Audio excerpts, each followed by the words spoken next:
बात बेबाक के इस अंक में आपका स्वागत है। मैं हूं प्रोफेसर देवेंद्र प्रसाद राय। आज मैं आपसे केरल में हुए लोकल बॉडी स्थानीय निकाय के चुनाव के बारे में बात करूंगा। केरल में स्थानीय निकाय का चुनाव हुआ, उसमें वामपंथ की पराजय हुई है। वामपंथी पार्टियों का सीपीएम के नेतृत्व वाली जो एलडीएफ था, लेफ्ट डेमोक्रेटिक फ्रंट, उसकी पराजय हुई है। कांग्रेस के यूनाइटेड डेमोक्रेटिक फ्रंट की विजय हुई है। केरल में तो यह होता ही आया है, एक साल यूडीएफ, एक साल एलडीएफ। केवल पिछले साल रेकॉर्ड टूट गया था। लगातार 10 सालों से वामपंथियों की सरकार थी। सबसे आश्चर्यजनक जो हुआ है कि तिरुवनंतपुरम का जो नगर निगम था, उस पर 45 साल से लाल झंडा फहरा रहा था। बीच में सरकारें बदली, कभी कांग्रेस की भी सरकार आई, लेकिन तिरुवनंतपुरम से लाल झंडा नहीं उखड़ा। आप लोगों को ज्ञात है, केरल तो हिंदुस्तान का सबसे, वहां 100% लिटरेसी है। सबसे अधिक बुद्धिजीवी वहां रहते हैं और वहां जातीय और धार्मिक गोरबंदी भी बहुत लिस्ट है, नहीं के बराबर है। ऐसे जगह पर तिरुवनंतपुरम से वामपंथ का झंडा उखड़ जाना, और उसको हराया कौन है? कोई कांग्रेस नहीं हराया है। कांग्रेस तो के लिए खुशी होने की कोई जरूरत नहीं है। उसको हराया है एनडीए भाजपा। यह सबसे आश्चर्यचकित करने वाली घटना है। अब इससे क्या निष्कर्ष निकलता है? वामपंथ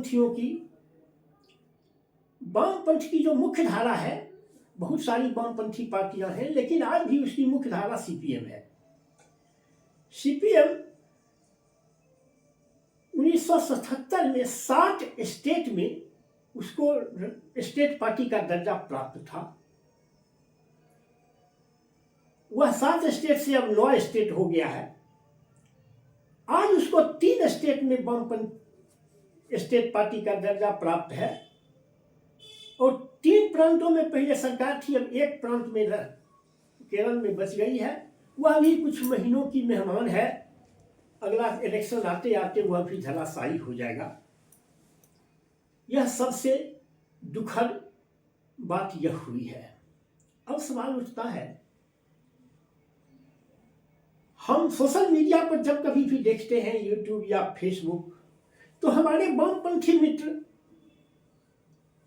साम्यवादी जिसको कह सकते हैं, हमारे साम्यवादी मित्र साम्यवादी आंदोलन से अधिक चर्चा आरएसएस पर बोलते हैं, आरएसएस के खिलाफ बोलते हैं। अरे भाई, कभी अपने वामपंथी आंदोलन के बारे में भी तो सोच लो। 100 वर्ष आरएसएस के भी स्थापना के हुए हैं। 100 वर्ष कम्युनिस्ट पार्टी की स्थापना, समाजवादी पार्टी की स्थापना के भी हो चुके हैं। यूं समाजवादी पार्टी की स्थापना 1921 में हुई, लेकिन 1921 में हुई रूस में, सोवियत यूनियन में। भारत में 1925 से हुई। 1925 में ही आरएसएस की भी स्थापना हुई। 77 के पहले तक जो उस समय भारतीय जनसंघ का जो पेरेंट पार्टी था, जनसंघ, उसकी लोकसभा में कभी कम्युनिस्टों से ज्यादा सीट नहीं आया। लेकिन क्या ऐसा हुआ कि वह आज अर्श पर पहुंच गया और वामपंथी आंदोलन फर्श पर पहुंच गया? उसका यही कारण है। हम साम्यवादी पार्टी कैसे बढ़ेगी, इसको तो सोचा ही नहीं कभी। हम तो आरएसएस कैसे खत्म होगा, इसको सोचा। और जो सोचे, प्रत्येक हार के बाद लगातार हार होती गई। कांग्रेस की हार तो 2014 के बाद शुरू हुए है। वामपंथियों की हार तो 80 से हो रही है। प्रत्येक हार के बाद केंद्रीय कमेटी की बैठक होती है, हम इंट्रोस्पेक्शन करेंगे। इंट्रोस्पेक्शन क्या करते हैं? वही ढाक के 3 पात। 1978 में सड़किया में सीपीएम के टैक्टिक्स में एक परिवर्तन आया। किसी भी पार्टी के उत्थान या पतन के लिए 2 ही चीज जिम्मेवार होते हैं, एक तो उसकी आइडियोलॉजी और दूसरा उसका लीडरशिप। हम इंट्रोस्पेक्शन करते हैं। क्या इंट्रोस्पेक्शन करते हैं?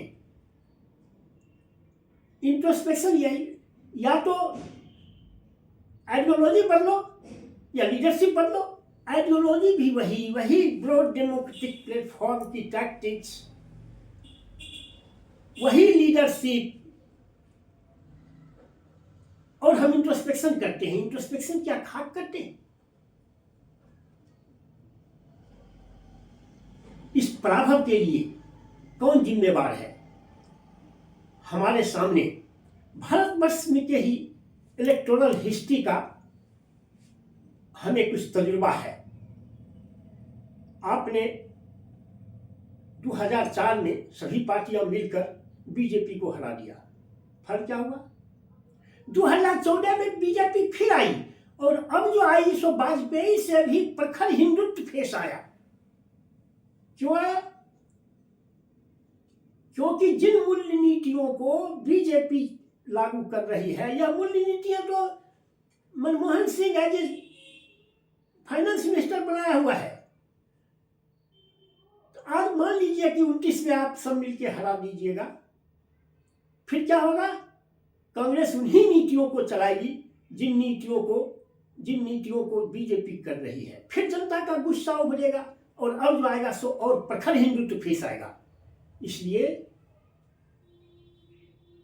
सांप्रदायिकता एक विचार है, एक दर्शन है। उसको किसी दर्शन से खत्म किया जा सकता है। उसको यह इलेक्टोरल मैन्यूवरिंग से, इलेक्टोरल छल प्रपंच से उसको नहीं खत्म किया जा सकता है। उसको विचारधारा के स्तर पर उससे लड़ा जाना चाहिए। और विचारधारा के स्तर पर कौन लड़ सकता है? कांग्रेस नहीं लड़ सकती है। कांग्रेस की विचारधारा उससे नहीं लड़ सकती है। उसी के शासन में तो बीजेपी इतना बढ़ा है और हिंदुत्व की शक्तियां इतनी बढ़ी हैं। उसका विकल्प है कि आप एक वाम पंथ की जो विचारधारा है और वाम पंथ की जो मूल्य नीतियां हैं, उसके साथ आप आगे बढ़िए। वाम पंथ की विचारधारा ही इस दक्षिण पंथ की विचारधारा को खत्म कर सकती है। कांग्रेस के साथ मिलकर हर एक बार सेंट्रल कमेटी की मीटिंग होगी, पार्टी कांग्रेस होंगे, धूमधाम से वामपंथी मोर्चा को मजबूत करो, इसके नारे लगाए जाएंगे। और वहां से निकल के आएंगे, फिर किसी बुर्जुआ, किसी जातिवादी, किसी भ्रष्ट, किसी छत्रवादी पार्टी का दुम पकड़ लेंगे। क्या इंट्रोस्पेक्शन किया आपने? क्या यही इंट्रोस्पेक्शन होता है? इसलिए अभी भी समय है, अभी भी चेतिए, इंट्रोस्पेक्शन कीजिए और इन बुर्जुआ दलों का पिछलग्गूपन छोड़कर साम्यवादी पार्टी कैसे बढ़ेगी, देश में साम्यवादी आंदोलन कैसे बढ़ेगा, इस पर विचार कीजिए। आप बढ़ेंगे, आरएसएस की विचारधारा खुद रसातल में चली जाएगी। आप नहीं बढ़ेंगे, केवल इन जातिवादी भ्रष्ट लोगों को लेकर आप सांप्रदायिकता से नहीं लड़ सकते हैं। सांप्रदायिकता से कोई आदर्श, कोई नेशनल आइडियल्स के लिए समर्पित पार्टी ही और दल ही और दलों का एक समूह ही सांप्रदायिकता से लड़ सकता है। सांप्रदायिकता से ये भ्रष्ट कांग्रेस, राजद, सपा ये सब नहीं लड़ सकती है। ये सब टेम्पोररी रूप से एक इलेक्शन हरा देगी, लेकिन फिर वही होगा, इलेक्शन में हरा देगी। लेकिन समाज में जो विस्मरण कर दिया है, वह समाज में जो फैला दिया है, उसको आप क्या करेंगे? क्या उसको इलेक्शन से दूर करेंगे? क्या वो इलेक्शन से दूर होगा? बस यही आज हमको कहना है।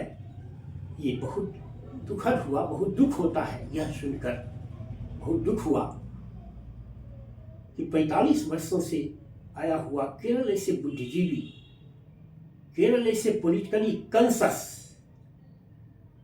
स्टेट के राजधानी में अब वामपंथ की जगह, अब लाल झंडा की जगह केसरिया झंडा फहराएगा।